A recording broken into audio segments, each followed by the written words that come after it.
I thought I knew what I was going to be doing this evening, but I scarcely recognised myself from this description. The delivery of an inaugural lecture is a special moment in the career of a professor. It provides the speaker with an opportunity to inform university colleagues and members of the general public about their research achievements, and perhaps to exaggerate just a little the importance of the work which has formed such an important part of their intellectual lives. The talk which I had planned to give this evening would have traced my involvement with what has relatively recently come to be called digital humanities, but was without a domain name when I first started working in it. I intended to trace my lifelong interest in working at the boundaries of disciplines in what I think of as the area of interference, where the crosstalk between disciplines often throws up new insights and productive new ways of tackling problems. I had intended to speak about the major waypoints in the long and winding road that has been my career, and the research breakthroughs for which I was responsible and in which I take a small amount of pride. I have, over the course of the last 40 years, been variously a philosopher, a logician, computer scientist, historian of computing, and digital preservationist. And in each of these roles, I have been privileged to work with talented and generous people who have shaped not only my intellectual outlook, but also my personality. Their names are not well known. People like Ronnie McNamee, Max Wright, Marshall Stedroff, and Christopher McKnight. But without them, I would not be here. And wherever I was, I would be a very different person. So, in the spirit of giving acknowledgement to people who change our world without necessarily being recognized, let us begin. It is almost 70 years since the world's first digital electronic stored program computer, the Manchester Baby, or SSEM, ran for the first time. The story of how the machine came to be developed by Professor F.C. Williams and Mr. T. Kilburn from the Department of Electrotechnics without any significant external assistance is well known and has come within the subdiscipline of the history of computing to represent a dominant historical narrative. My principal purpose this evening will be to offer a challenge to the usual account of the development of the Manchester Baby. And in so doing, I will focus on the contribution made to the project by the topologist MHA Max Newman and other members of the Department of Mathematics. Based on an extensive re-examination of the primary source material, I will suggest that a very much more significant role was played by mathematicians than is allowed for in the dominant discourse. In short, I will show that there was a single computer building project at Manchester in the years immediately following World War II, and that it was conceived, led, funded, supplied, and staffed by Newman, who was supported throughout by his longtime friend Patrick Blackett. In the course of my talk, I will identify and debunk 3 persistent myths which lend support to the dominant narrative. It is perhaps worth saying explicitly that my purpose is not to argue that historians of computing should, in their accounts of the period, replace heroic engineering pioneers with heroic mathematicians. The principal problem with the conventional account is not that it allocates credit inappropriately, but that in doing so, it helps to obscure much more interesting historical questions concerning the role played by the government in fostering and directing technological innovation and development in Britain, both during the Second World War and in the immediate post-war period. The historical re-evaluation of the development of the Manchester Baby, which I will present this evening, should not be understood as an end in itself, nor primarily as a contribution to a credit dispute, but rather as a necessary clearing of the ground so that historians of technology can engage with topics of greater historical significance. Despite having received little attention from historians of computing, it is no exaggeration to say that Max Newman was one of the most significant figures in the early history of British computing. His direct influence was exerted over more than a decade, beginning at Cambridge University before the Second World War, continuing at Bletchley Park during hostilities, and finishing in the peacetime setting of Manchester in the late 1940s. Newman's deeply ingrained habit of understating his own contribution and preference for stressing the accomplishment of others goes some way towards explaining why historians of computing have generally paid only superficial attention to this remarkable man, who is, in consequence, principally remembered today only for his work as a mathematician and topologist. Max was the only child of Hermann Alexander Neumann, and his wife Sarah. Hermann was a German Jewish immigrant from Bromberg who moved to London in 1881 with his parents and sister when he was 15 years old. In 1896, he married Sarah Pike, a 26-year-old schoolteacher, and in February of the following year, Max was born. The family lived a relatively incident-free existence in the London suburb of East Dulwich until the outbreak of the First World War, when such domestic tranquility as may have existed was shattered by the internment of Max as an enemy alien. Max's father as an enemy alien. Hermann, who had lived in England for 33 of his 48 years, was understandably disgusted at his treatment and returned to Germany immediately upon his release. Little of detail is known of Max's relationship with his father, but in 1916, Max broke with the past and changed his name by deed poll and was henceforward known as Newman. As a schoolboy at the City of London School, Max demonstrated a great aptitude for classics and also mathematics, where he was fortunate to come under the influence of a particularly stimulating teacher called F.W. Hill. Hill had formerly been a Fellow of St. John's College, Cambridge, and it was to this college that Max in turn gained a scholarship, commencing his studies in 1915. Newman made a very promising start, winning several prizes and at the end of his first year, and obtaining a first-class honours in Part 1 of the mathematical tripos. The next 3 years were spent away from Cambridge doing work related to the war. Initially, Newman took up a teaching post at Archbishop Holgate School in York and was later assigned to a position in the Army Pay Corps. At the end of the war, Newman elected to undertake a second period of teaching, this time at the Chigwell School in Essex. He returned to Cambridge to continue his studies in October 1919 and graduated in 1921 as a wrangler in Part 2 of the mathematical tripos with distinction in Schedule B. His next challenge was to study for a college fellowship, and in pursuit of the same, Max spent 1922-23 in Vienna, where he was joined by a number of people, including Lionel Penrose and Margaret Leaves. The dissertation, which Newman produced in 1923 in support of his fellowship, may be of particular interest for historians of computing, as it contains some evidence of a nascent curiosity about the impact mechanized calculation might come to have on the mathematical sciences. Universal computing machines were still some way off, but Newman considers the use of symbolic machines for making predictions in physics. Newman's career made smooth progress. He was elected a Fellow of St. John's College in November 1923, and in 1927 he was appointed as a lecturer in mathematics. Max took a full part in college life, which was very much to his taste, and formed a number of lifelong friendships as well as a wide circle of acquaintances. Among the most important members of his set were JHC Henry Whitehead and PMS Patrick Blackett. In 1934, Max married Lynn Irvin, a friend of some years' standing, and the couple took up residence a few miles south of Cambridge at Cross Farm, Cumberton. In the years that followed, they had 2 sons, Edward and William. Over the next 2 decades, Newman applied himself to mathematics, setting out to tackle combinatorial topology, an area which at the time no one else in Britain had attempted. Characteristically, his approach was to build on the work of major pioneers in the field, proceeding incrementally in simple steps.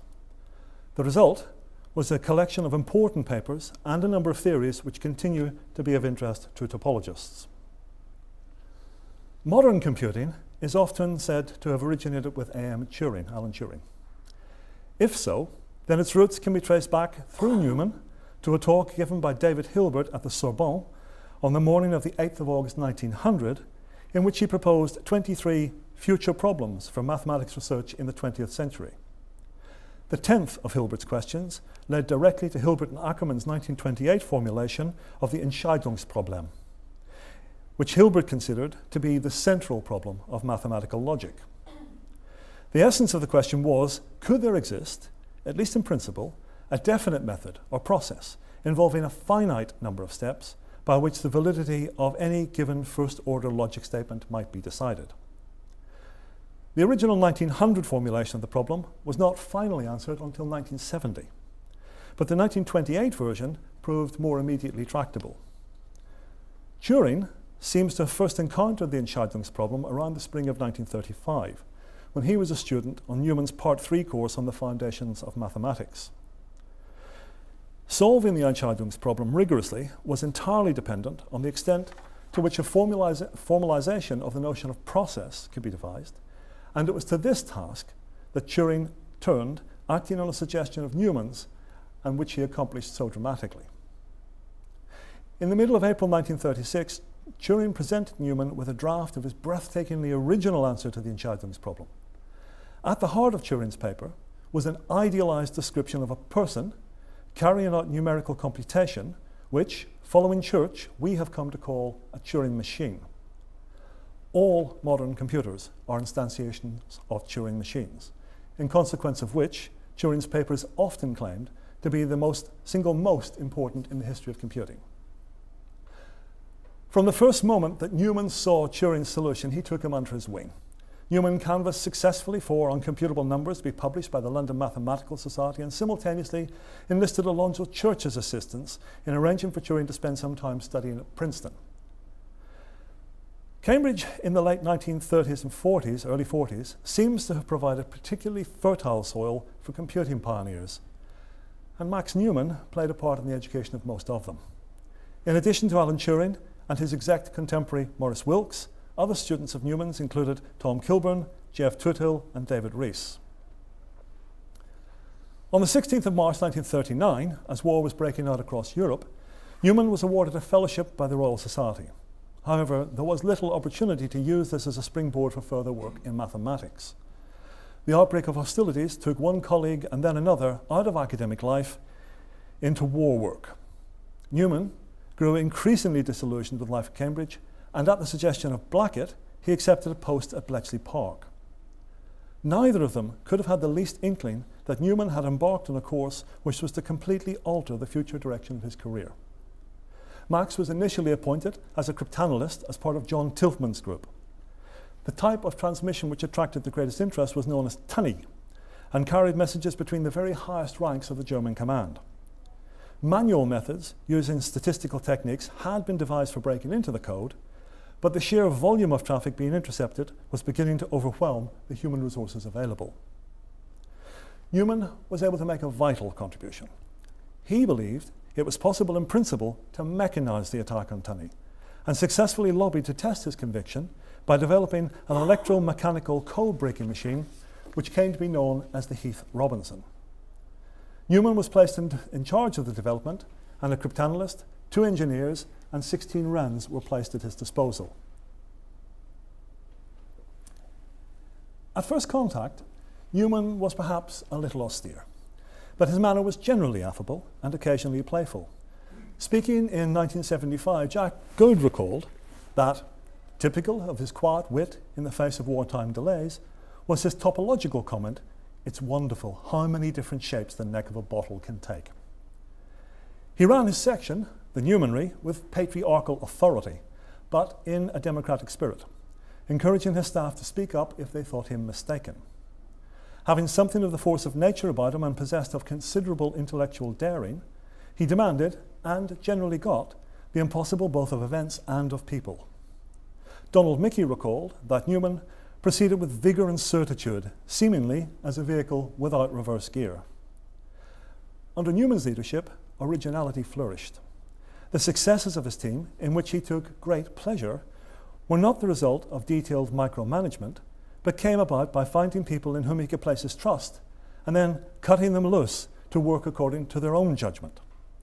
This freed Newman to concentrate on the larger managerial and organisational issues, in the service of which he displayed, in Mickey's words, an unerring sense of direction in a broader brush landscape of which his staff often had no inkling. Over time, his persistence towards a perceived goal would fructify into a stunning coup. An illustrative example of Newman's democratic approach to management was his famous Tea Party book. I quote here from Mickey, in which anyone was encouraged to write anything, mainly technical schemes, analyses, and suggestions. Additionally, one was free to make the entry, "There will be a tea party on at such and such a time," and the discussions then occurring at the said meeting were minuted, including decisions and action items with report back dates. If Newman were out of town, or for any other reason unable to attend, he simply had to read the new stuff and abide by it, unless it was overtaken by new and subsequent decisions.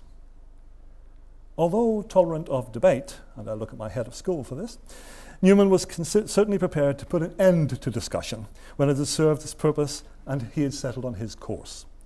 As Donald Mickey put it, people who incline on occasion to be peremptory usually cover up thereby some inner lack of confidence. In Max's case, the reverse was true. His confidence in his own judgment, including the judgment of his own strengths and weaknesses, was serene. From such a being, peremptoriness is that of a god. Moreover, here was a god who was proactive in empowering his servants. Max Newman was an Olympian. Those years supplied fuel and navigational systems for my own life's voyage, and I'm sure for many, many others. The Heath Robinson proved fairly unreliable, but the results that it achieved were sufficiently impressive for approval to be given to develop a more sophisticated machine, the Colossus. A great deal has been written about this apparatus, now widely recognized as the world's first digital electronic computing machine. In the current context, it should be sufficient to note that had Newman done nothing else in his career, he should have been assured of a place among the most important figures in early British computing simply by virtue of having led the development of this machine. The Colossus was to have a profound effect on Newman's future career. He saw at once, as few others did, the impact that computing would come to have on mathematics, and resolved to establish a computer building project as soon as the war was over. The mathematics department at Cambridge was not the right environment in which Newman's new ambition could be pursued, and he began to look around for a more favourable setting.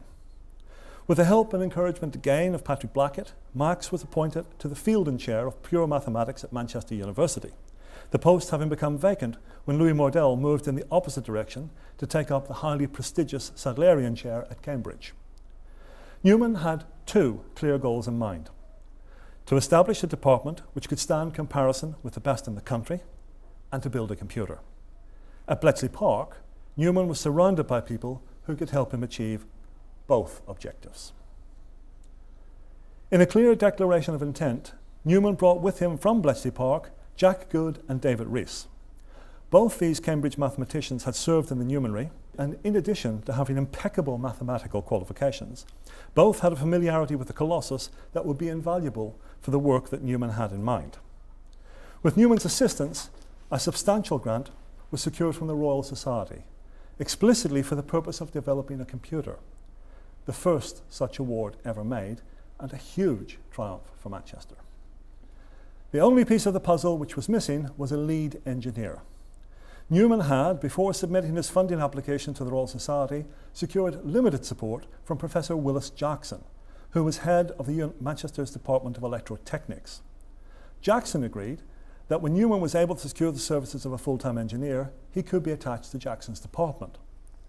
It's apparent from the available documentary evidence that Newman felt able to take Jackson into his confidence to a much greater extent than is generally supposed. The work carried out at Bletchley Park during the Second World War was of a highly classified nature, well beyond top secret, and Newman, in common with all the Bletchley Park personnel, was very well aware of the restrictions placed upon him by the Official Secrets Act. The very great extent to which the secrets of Bletchley Park were preserved has often been remarked upon. Indeed, Churchill described Bletchley Park codebreakers as his geese that laid the golden eggs and never cackled.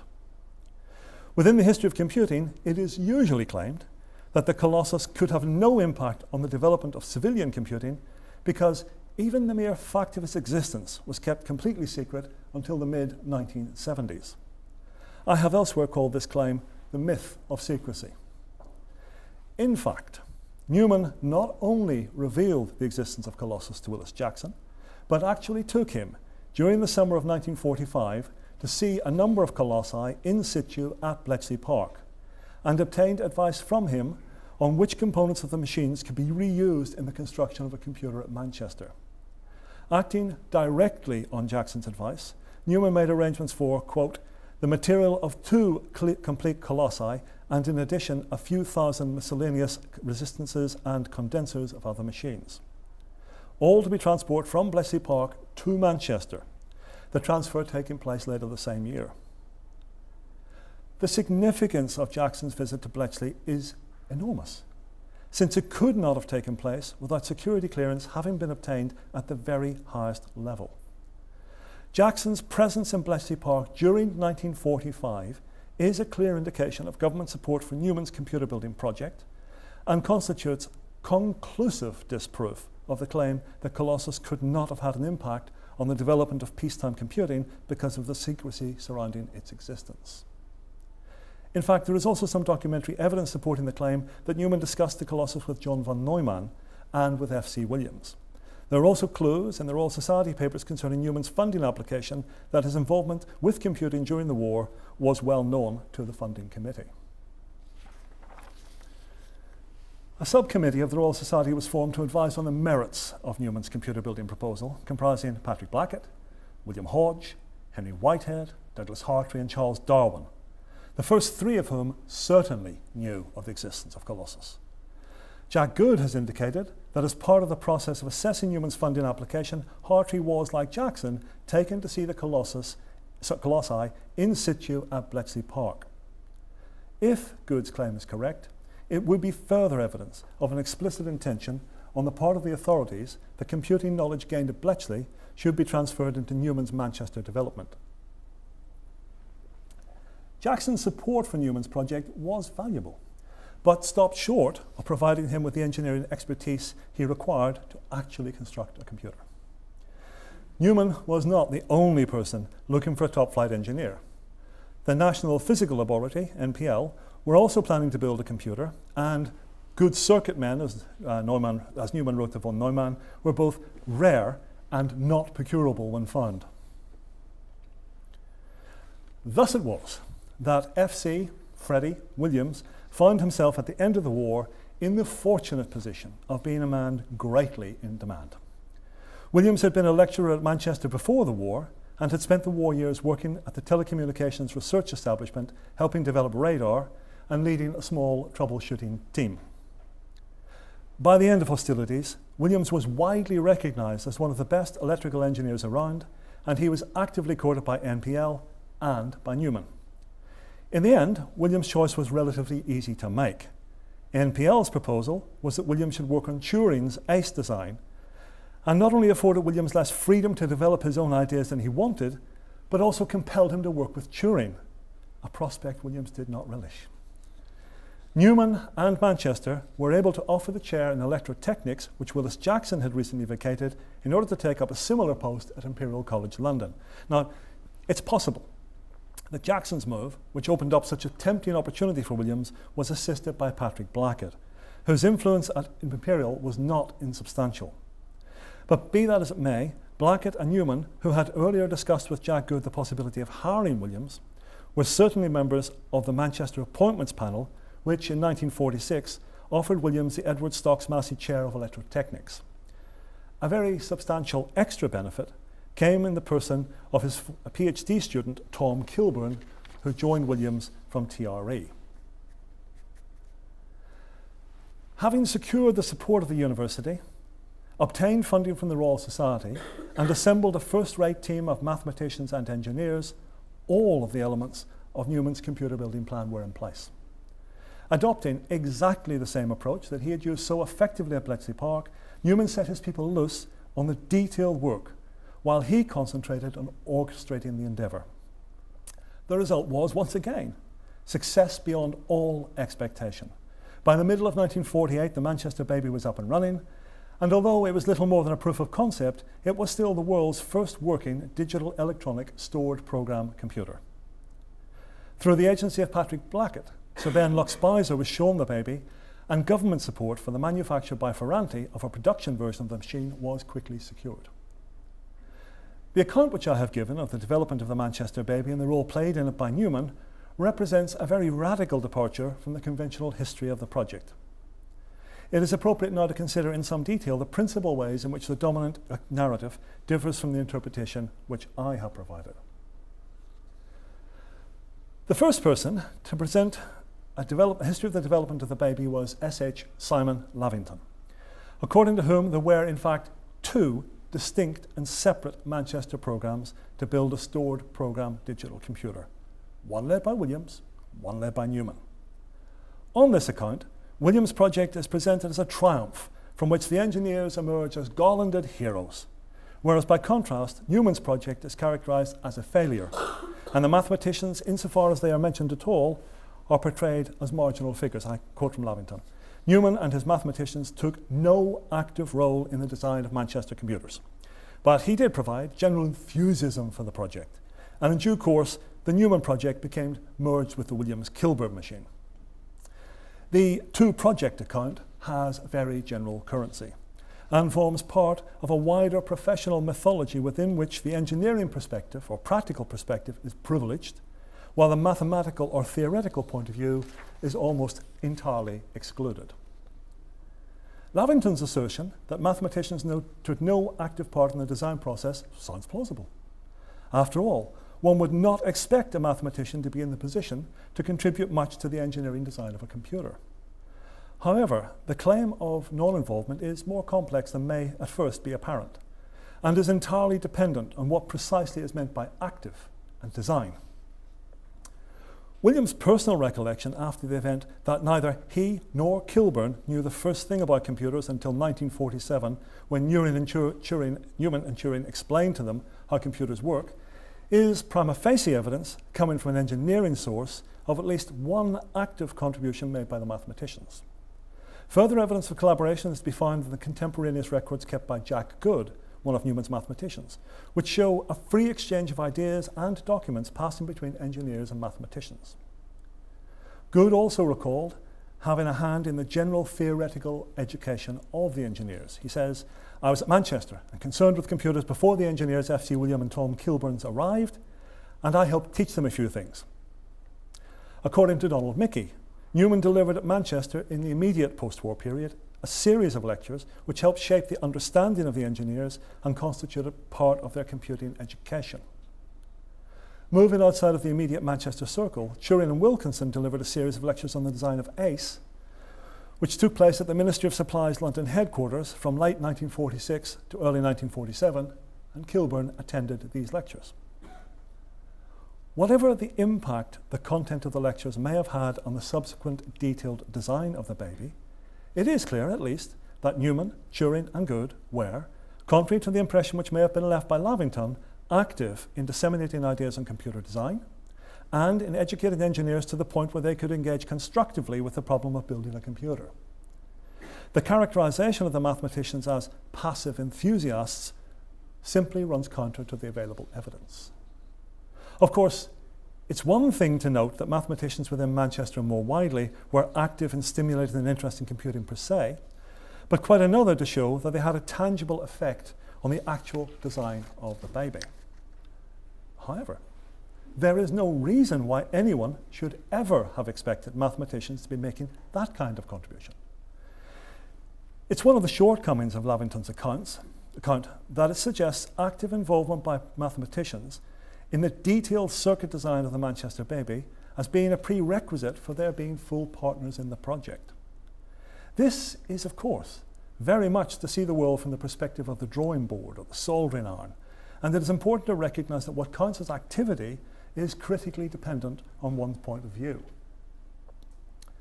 At Bletchley Park, Newman took great care to explain to Flowers and the post office engineers precisely what was expected of the machine which they needed to be produced.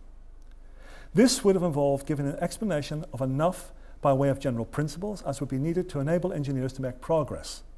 In the case of Colossus, it would also have been necessary to provide a detailed explanation of the precise statistical techniques which the machine was to employ, and an explanation of the sort of changes in German encryption techniques to which the machine might need to respond during its lifetime. Clearly, it was only when the engineers understood exactly what was required of them that they could have been in the position to exercise their particular professional skills. In spite of the general direction in which the flow of information moved in this pre-construction phase, it would be a mistake to characterize the early development of the Colossus as involving active mathematicians and passive engineers.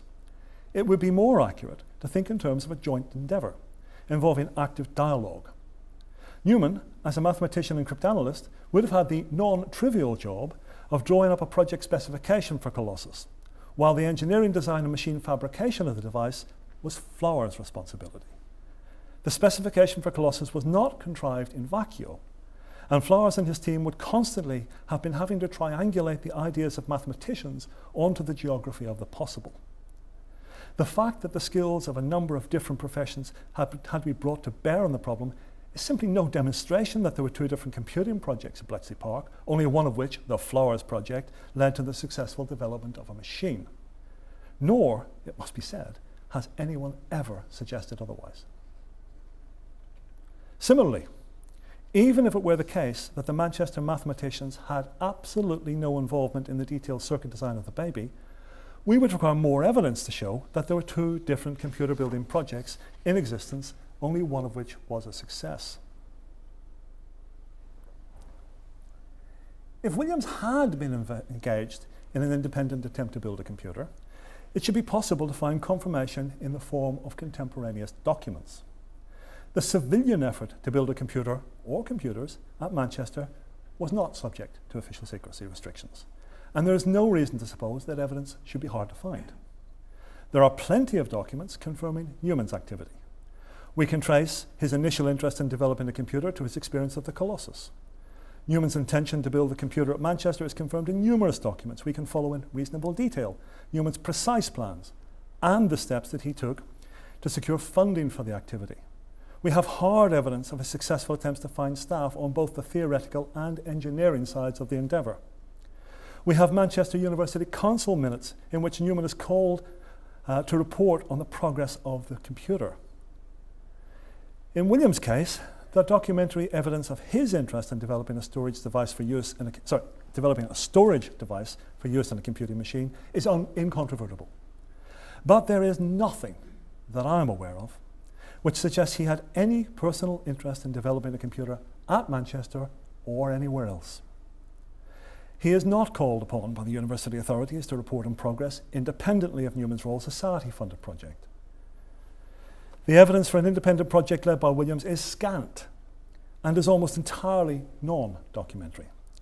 Construing Williams to have been engaged in a rival project requires a great deal of contrary evidence to be set to one side and demands a very partial interpretation to be applied to what remains. Lavington was educated as an electrical engineer at the University of Manchester in the early 1960s, and his account was based substantially and without further interpretation on conversations with Kilburn and also with Williams and Tootle. It is therefore reasonable to suppose that the account which I have so far been attributing to Lavington may be regarded as a reasonably accurate representation of the Manchester engineering perspective post-1960. It is echoed to a greater or lesser extent by Brian Napper and by Chris Burton. A more historically sophisticated and better nuanced account is provided by Mary Crowarken, who, unlike the other commentators, is a trained historian. Crowarken correctly indicates that Williams' main focus when he arrived at Manchester was the development of a CRT store, a memory. She says, TRE was willing to continue to support Williams' work on cathode ray tube storage systems, not only by seconding Kilburn, but also by supplying Williams with the components necessary for him to carry out his research. Newman, in his progress report on the computing machine project made to the Royal Society on the 20th of December 1948, is quite clear that Williams was not working on a separate computer, but was taking responsibility for the Royal Society machine. I quote Newman. It was originally intended that in order to have a machine ready for experimental work as soon as possible, one of the types already under construction in 1946 should be copied. However, when Mr. F.C. Williams was appointed to the chair of electrical engineering at Manchester in 1946, the design of the machine was naturally placed in his hands. It had always been Newman's intention to delegate the job of producing a detailed computer design to an engineer. And writing to the secretary of the Royal Society in 1946, he spelt out exactly what he wanted. Again, I quote. Evidently, the success of the enterprise would hang largely on the appointment of the designing engineer. Although he would not be expected to provide the main ideas for projects, he would need a rare combination of wide practical experience in circuit design with a thorough understanding of the abstract ideas concerned. It will be necessary to offer a good salary, up to, say, £800 to the right man. Newman had correctly understood that the success of the endeavour depended on the input of theoreticians as well as the skills of an engineer, and staffed the project accordingly. It was, predictably, Patrick Blackett who first suggested Williams, I've mistyped this. It was Patrick Blackett who first suggested Williams' name to Newman.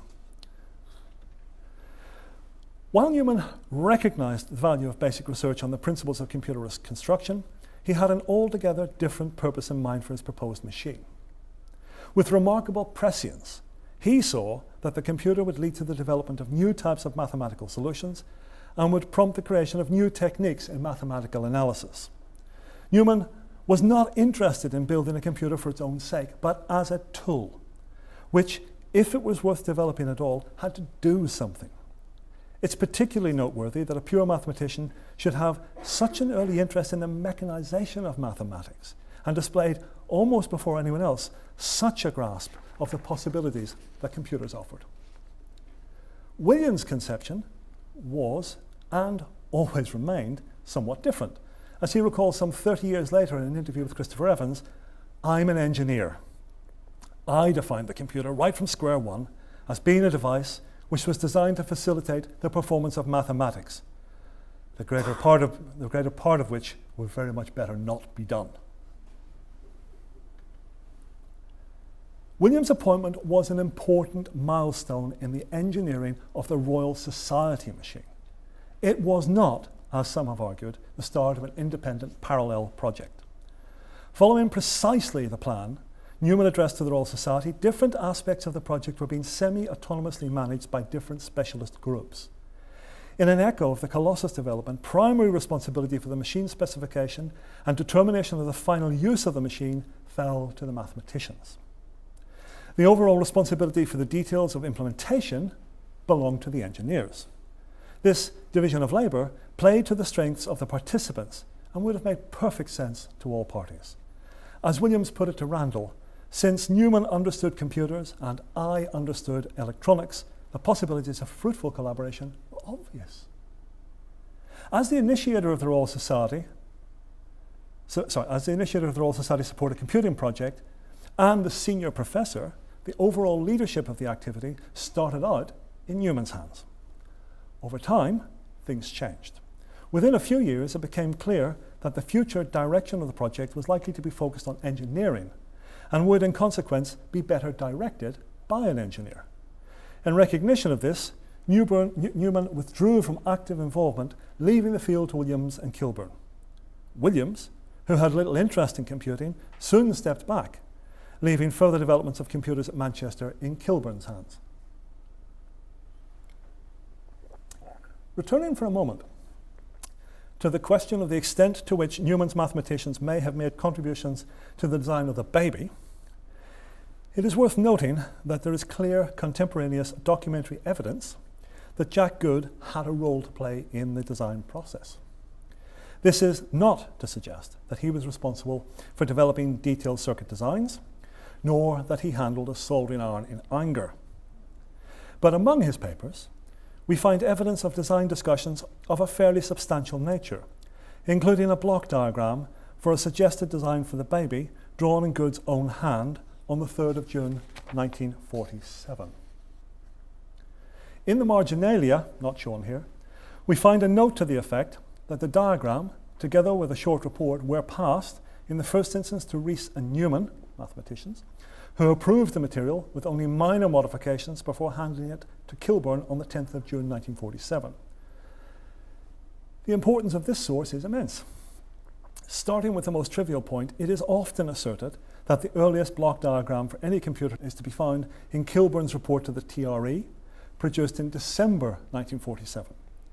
The Good diagram provides an antedating showing that at least one, and possibly two block diagrams existed some 6 months earlier with Good as the originator. More importantly, together with the other contemporaneous notes made by Good, we have clear documentary proof that Newman and his mathematicians were involved in substantive discussions with the engineers concerning computer design, as well as more abstract topics.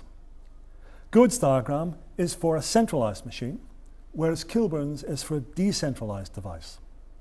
But the importance lies in the bigger picture, the suggestion that mathematicians were merely passive enthusiasts is rendered unsustainable in the light of Good's notes, which also lend credibility to the historical reinterpretation which I have been advancing. The two-project account is simply a myth. Far from being independent of outside influence, the engineers were working side by side with mathematicians, developing a specification for the proposed computer, providing block diagrams and detailed suggestions for possible instruction sets. Kilburn's footnotes in his TRE report of 1947 also attest to the fact that he, and presumably Williams, were aware of relevant written material pertaining to computing projects outside Manchester. The idea of the Department of Electrotechnics as a self-contained island of computing activity is completely without substance. Another ground on which Lavington and others have argued that Williams was engaged on an independent computer project revolves around finances.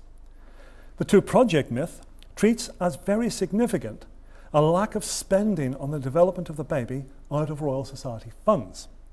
The claim that the baby enjoyed from the outset significant financial support from TRE, in contrast to a complete or almost complete lack of financial assistance from Newman and the Royal Society until after the baby was complete, may be termed the financial myth. Lavington sets out the position in a fairly neutral way. He says, the Royal Society grant of £35,000 remained substantially intact for several years, eventually providing for the construction of a building to house the university's Ferranti Mark I computer in 1951.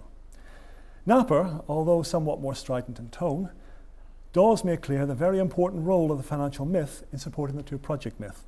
Napper says, there is no question that the baby was Williams' project, not Newman's, and effectively funded by TRE. The confusion is caused because Newman got a grant of £20,000 capital and 5 times £3,000 a year for wages to build a computer from the Royal Society in 1946.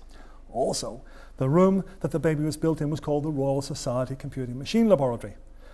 I won't go into the full debate, but in my mind, the empirical proof is in the university records, which show that Royal Society was stripped from the name after a year or two, and all the capital and remaining half of the wages in Newman's grant was spent in 1950 on a new building to house the Ferranti Mark I, the third generation of Williams and Kilburn's computers. There are two substantial defects which run through these accounts. First, they fail correctly to represent how and where the Royal Society grant was actually spent. Secondly, they take no explicit notice of the details of Newman's bid to the Royal Society or his estimate of expected costs.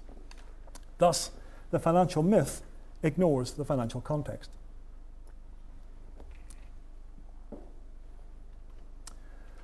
By January 1946, it had been made clear to Newman that while the university approved of his plan to build a computer, they were unwilling to provide financial support.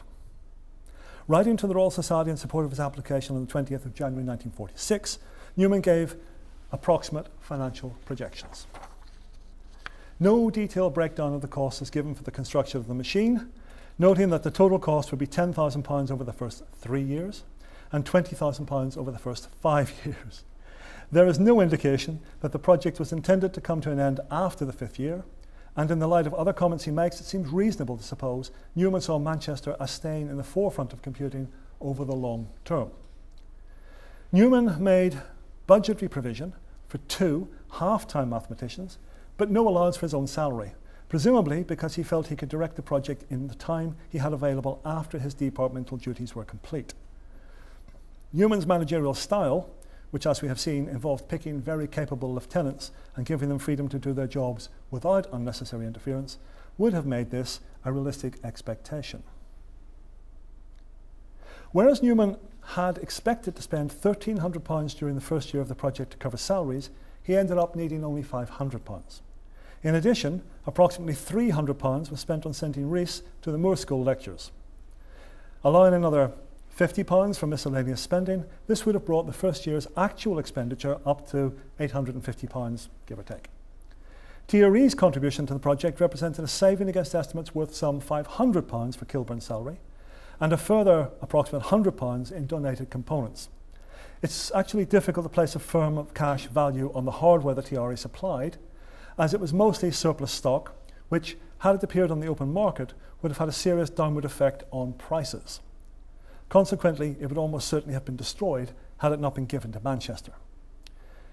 The Department of Electrotechnics contributed some test equipment, which they built in-house, and a quantity of small consumables from their own stores. Additionally, they provided infrastructure, that is floor space, drawing office facilities, workshop facilities. In total, we might nominally value this contribution as being worth around £150. During the first year of the project, therefore, Newman spent around 63% of his estimated budget. The difference between anticipated and actual spending was almost entirely the result of Kilburn's salary being covered by TRE, whose additional generosity in donating components had no further beneficial effect on Newman's first-year projections, since he hadn't allowed for them in any case. There's no reason to believe that Newman would not have covered Kilburn's wages had the TRE proved reluctant, since he had allowed for such expenditure and had been granted the necessary funds. It is extremely unlikely that the Royal Society or any other grant awarding body would have looked kindly on an attempt by Newman to pay Kilburn's salary when alternative funding had unexpectedly appeared. In fact, it should be said that the Royal Society showed great latitude in allowing the £20,000 originally intended for capital development to be spent post hoc on a building. It is also worth mentioning that had the Royal Society instead clawed back the capital grant, matching funds would have to have been found from the budget set aside to support further computing development at Manchester. Thus, the Royal Society can reasonably be thought of as major investors in the development of the machines that followed the SSEM.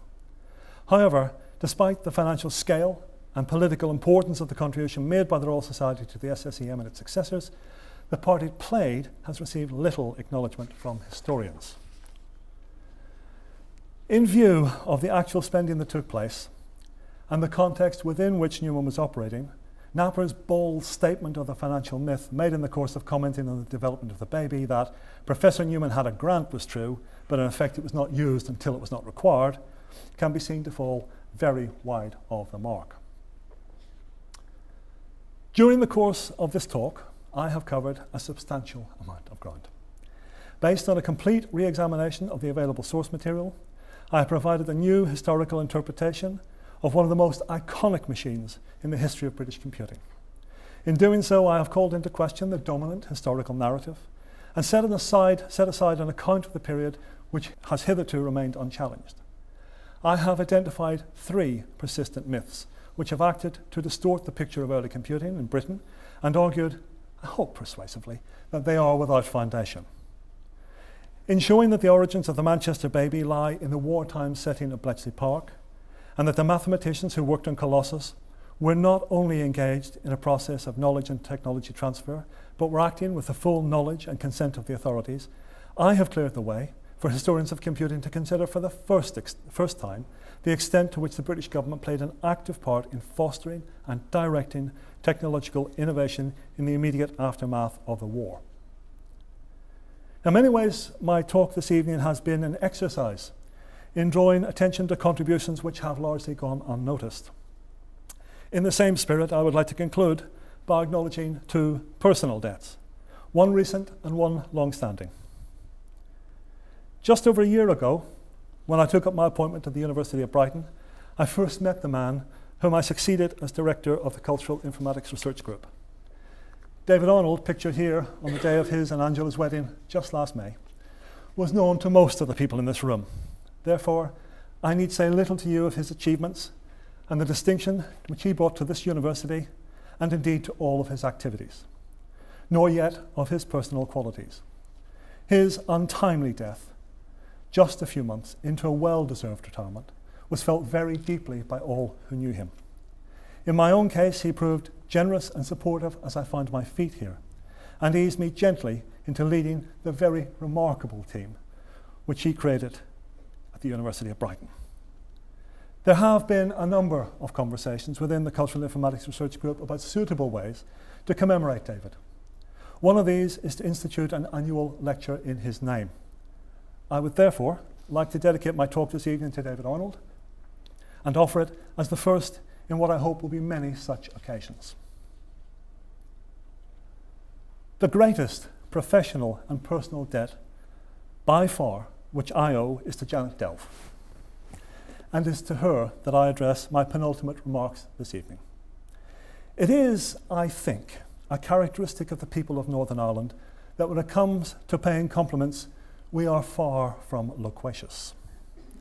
Those who knew us will confirm that when faced with something that by the normal standards of discourse would count as outstanding, breathtakingly wonderful, impressive beyond measure, literally incredible, or world-changing, is in our hands okay-ish. My own preferred accolade of not bad is fully representative, I think, of the sort of recklessness of expression that explains why I have made my professional career on these shores and not in Ireland. In trying to sum up this very remarkable woman, her achievements and the profound effect she has had on every aspect of my life, I am hindered by my love for her. Certainly, if I loved her less, I could say more. But for the moment, the only thing that I want to say to her is, dearest Janet, will you marry me?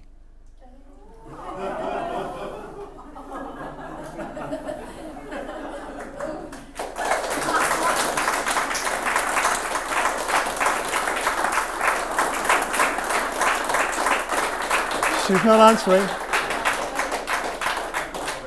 Yes, my darling. Thank you. Without further ado, may I now present Professor Chris Pole, Deputy Vice-Chancellor of the University, to conclude the proceedings, and I will give this ring to this lady.